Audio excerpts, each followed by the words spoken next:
Assalamualaikum warahmatullahi wabarakatuh. Saya Asri Habibah, Prodi PGMI Fakultas Agama Islam Universitas Islam Lamongan. Di sini saya akan menjelaskan materi tentang kecepatan dan debit. Sebelum itu, kita jelaskan tentang kecepatan dan debit. Kecepatan adalah besar jarak yang ditempuh dalam satuan tertentu.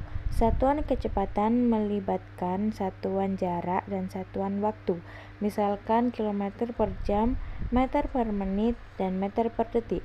Debit adalah besar volume zat cair yang mengalir dalam suatu waktu tertentu. Satuan debit melibatkan satuan volume dan satuan waktu, misalkan meter per jam, liter per menit, dan mililiter per detik. Cara menghafal tanda dengan satuan jarak yang pertama yakni kilometer, hektometer, dekameter, meter, desimeter, sentimeter, dan yang terakhir milimeter. Di situ adalah gambar dari konversi satuan volume dan konversi satuan waktu. Selanjutnya yakni rumus debit. Rumus debit, jadi kita melihat mencari apa dulu. Kalau mencari volume, debit dikali W atau waktu.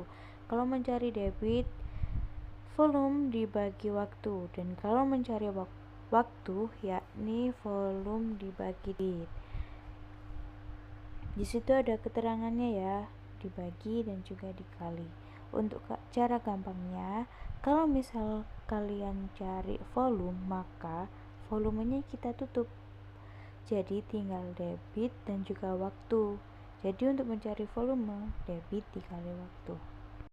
Contoh soal yang pertama yakni seorang petugas pom bensin sedang mengisikan bensin ke tangki sebuah mobil sebanyak 36 liter.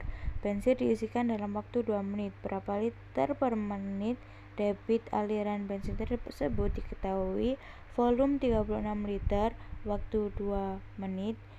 Ditanya debit, yakni debit sama dengan volume dibagi waktu.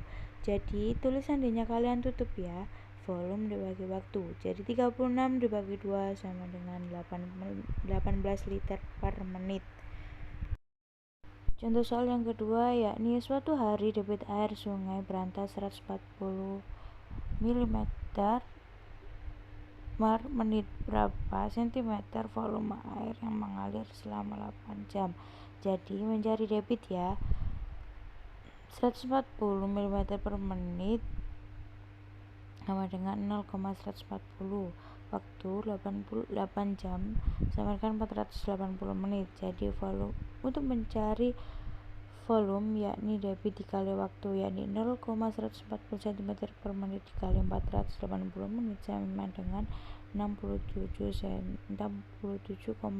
cm. Jadi volume air yang mengalir selama 8 jam adalah 67,2. Sekian presentasi yang saya sampaikan, kurang lebihnya saya mohon maaf. Wassalamualaikum warahmatullahi wabarakatuh.